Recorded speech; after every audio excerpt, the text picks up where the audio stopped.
అందరికీ నమస్కారం అండి. ఆనందలహరితో జీవితాన్ని గడపడానికి రమాస్ ఆనందలహరికి స్వాగతం. ఛానల్ సబ్స్క్రైబ్ చేయండి, లైక్ చేయండి, షేర్ చేయండి. కాశీఖండము 40వ అధ్యాయాన్ని ఇప్పుడు చెప్పుకుంటున్నామండి. గృహస్థులకు కర్తవ్యములు. ఓ అగస్త్యముని, అవిముక్త ప్రాప్తి ఏ విధంగా కలుగునో చెప్పేదను. శ్రద్ధగా వినుము. బహుపుణ్యములను చేయటం వలన మనోరథములు సిద్ధించును. వేదోక్త మార్గమున ప్రవర్తించే వారికి పుణ్యము లభించును. వైదిక మార్గమునందు సంచరించే వారి స్పర్శ వలన కలికాలములు నశించును. విహిత విధులను త్యజించి నిషిద్ధ కర్మలను ఆచరించే వారిని కలికాలమును బ్రాహ్మణులకు కూడా నష్టం కలిగించును. కావున నిషిద్ధ కర్మలను ఆచరింపరాదు, విహిత కర్మలను ఆచరించాలి. నీరుల్లి, వెల్లుల్లి, తెల్లవుల్లి విరిగి ఊరపంది తినరాదు. వత్సలేని గోక్షీరమును తాగరాదు. ఒక గిట్టకల జంతువుల పాలను త్రాగరాదు. మాంసాహార లక్మపిట్ట, ఊరపిచ్చుక, హంస, చక్రవాకము, కోతి, కప్ప, కొంగ, కోడి, చిలుక, బిగ్గురు పక్షుల మాంసమును భుజింపరాదు. మత్స్యభక్షకుడు సర్వమాంసభక్షకునితో సమానుడు. కావున మత్స్యమాంస భక్షణము సర్వవిధములా త్యాజ్యం. దీర్ఘాయువును కోరువారు స్వర్గకాముకులు మాంసభోజనమును త్యజింపవలను. యజ్ఞమునందు చేయి పశుహింస హింస కాదు, స్వర్గప్రాప్తికి కారణమగును. ప్రాణములు పోవు సమయమున యజ్ఞమునందు, శ్రాద్ధమునందు, వైద్యమునందు ఆసక్తి లేకుండా మాంసం తినది దోషం కాదు. తన పుష్టి కొరకు జంతువులను హింసించిన అజ్ఞాని ఇహపరలోకములందు సుఖమును పొందడు. సుఖమును కోరువారు తనతో సమానంగా సర్వప్రాణులను చూడవలను. అన్యులకు సుఖదుఖములను కలిగించిన వారు తర్వాత జన్మలందు వాటిని అనుభవించరు. కష్టపడకుండా ద్రవ్యం రాదు. ద్రవ్యహీనుడు కర్మలను చేయలేడు. కర్మహీనకు ధర్మం లేదు, ధర్మహీనకు సుఖం లేదు. కావున 4 వర్ణముల వారు ధర్మాచరణకు న్యాయంగా ధనమును సంపాదించాలి. కాలము సత్ప్రాప్త ఎరిగి విధిపూర్వకంగా దానములు చేయాలి. అపాత్ర దానముల వలన మిగిలిన పుణ్యము క్షయించును.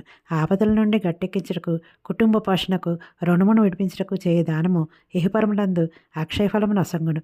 తల్లిదండ్రులు లేని వారికి తన ధనముతో ఉపనయనము, వివాహాది సంస్కారములు చేసిన అనంతమగ ఫలము కలుగును. రజస్వల పూర్వ వివాహం వలన తండ్రికి కన్యాదాన ఫలము లభించును. స్త్రీలు సర్వదా పవిత్రులు. ప్రతి మాంసము రజోధర్మం వలన వారి పాపముల నుండి విముక్తిని పొందెదరు. శయ్య, ఆసనము, వాహనము, కంబలము, స్త్రీ ముఖము, కుశలు, యజ్ఞపాత్రలు ఎప్పుడు దృశ్యములు కావని పండితులందరూ. మేక, గుర్రముల ముఖము, గోవుల వృష్టము, బ్రాహ్మణుల చరణములు, స్త్రీల సర్వాంగములు పరిశుద్ధములు. బలవంతంగా ఇతరులచే భోగించబడినను, చోరుల హస్తగతి అయినను భార్యను త్యజింపరాదు. స్త్రీలు మనస్సునందు కూడా పరపురుషులను చెందింపరాదు. తండ్రి సోదరుడు, తన వంశీయుడు, తల్లి ఎవరు లేంచో కన్యక స్వయంగా వారిని అన్వేషింపవచ్చును. ఐశ్వర్య కాముకుల ఉత్సవములందు, సత్కారములందు సువాసినులను భోజన వస్త్ర భూషణాదులతో పూజింపవలెను. స్త్రీలు ప్రసన్నులైన ఇంటి యందు దేవతలు విహరింతురు. ఏ గృహమునందు భర్త వలన స్త్రీ వలన భర్త సంతుష్టులగుదురో ఆ ఇంటి యందు ప్రతిక్షణము శుభములు కలుగును. జపము, హోమము, భూతబలి, పితృతర్పణ, బ్రాహ్మణ పూజను పంచయజ్ఞములు చేసిన బ్రాహ్మణుడు నశింపడు. వీటిని అనుష్ఠింపని ఎడల పంచశూన్య దోషము రాగలదు. జన్మ ప్రవృత్తి 8 వర్ష పర్యంతము శిశువునకు భక్ష్య దోషం లేదు. తల్లి, తండ్రి, గురువు, భార్య, సంతానము, ఆశ్రితులైన దాసగణము, అభ్యాగతి, అతిథి, అగ్ని అను 9 మంది పోషింపు తగినవారు. వీరిని పోషించడం వలన దృష్టాదృష్ట ఫలములు కలుగును. తన ఉదరం మాత్రము పోషించుకున్న వారు జీవన్మృతితో సమానుడు. దీనులకు, అనాథులకు, విశిష్ట వ్యక్తులకు దానము చెయ్యనివాడు తర్వాత జన్మయందు పరభాగోప్య జీవియగును.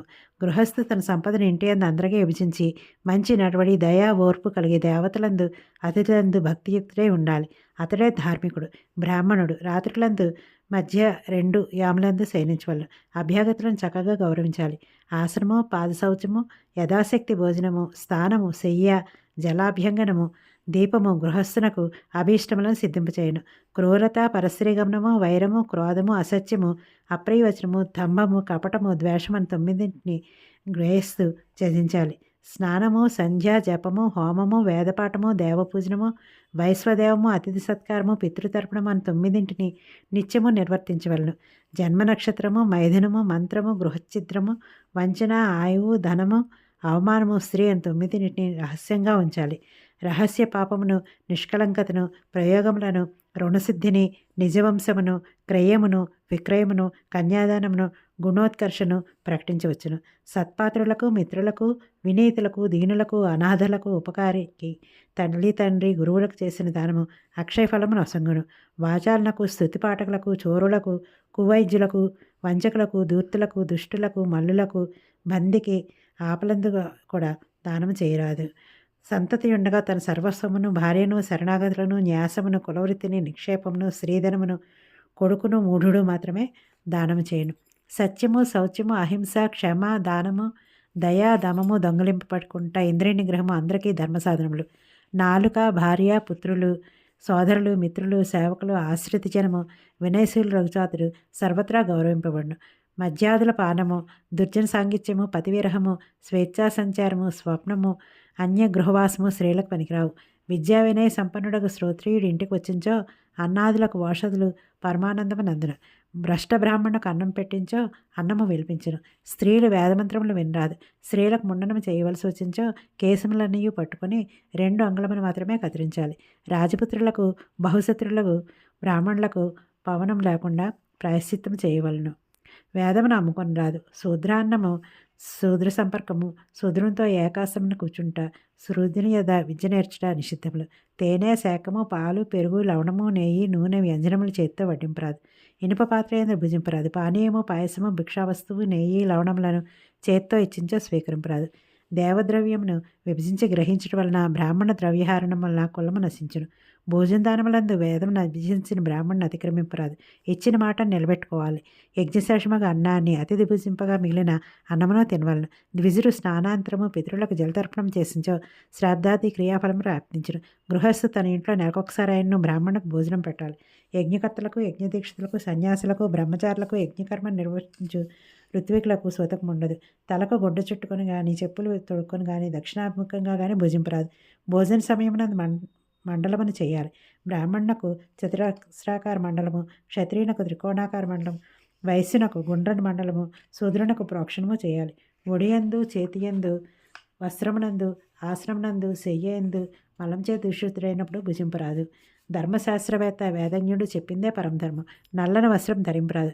నరోత్తముడు వృధాశబ్దం చేయకూడదు. స్త్రీలు వివాహము, గోవుల భోజనము, ధనక్షయము, బ్రాహ్మణులకు ఉపకారము చేయవలసి వచ్చినప్పుడు శబ్దములు చేయటం పాపం కాదు. ఆత్మను సంయమించుకున్న ఎడల ఏముడు ఏమీయో చేయలేడు. క్షమాశీలము కలిగి ఉండాలి. ఏకాంతశీలనకు, జితేంద్రియునకు, స్వాధ్యాయరతునకు, అహింసకునకు మోక్షము లభ్యమగును. కాశీయందు ఇవి లేకయే సహజంగా ముక్తి లభించును. విశ్వేశ్వరుని సంసేవనమే యోగాభ్యాసము. కాశీ నివాసమే తపస్సు. ఉత్తరవాహిని గంగయందు స్నానమే యమములు, నియమములు, దానములు, వ్రతములు. న్యాయంగా ధనము సంపాదించేవాడు తత్వజ్ఞానము కలవాడు. అతిథి సేవా తత్పరుడు, సత్యవచనుడు, శ్రార్థకర్తయ్యకు గృహస్థ కాశీయందు ముక్తిరగును. కాశీయందు దీనులకు, అంధులకు, కృపణులకు, భిక్షకులకు విశేషముగా అన్నదానం చేసిన గృహస్థ ధర్మం నిర్వర్తించిన వాడే ముక్తిని పొందును. ఈ విధముగా సదాచారం కలవారికి కాశీనాథుని అనుగ్రహం వలన కాశీప్రాప్తి కలిగి మోక్షం లభించును. కాశీని సేవించువాడు సర్వతీర్థ సుస్నాతుడు, సర్వయజ్ఞ దీక్షితుడు, సర్వదానములనిచ్చినవాడు. ధన్యవాదాలండి.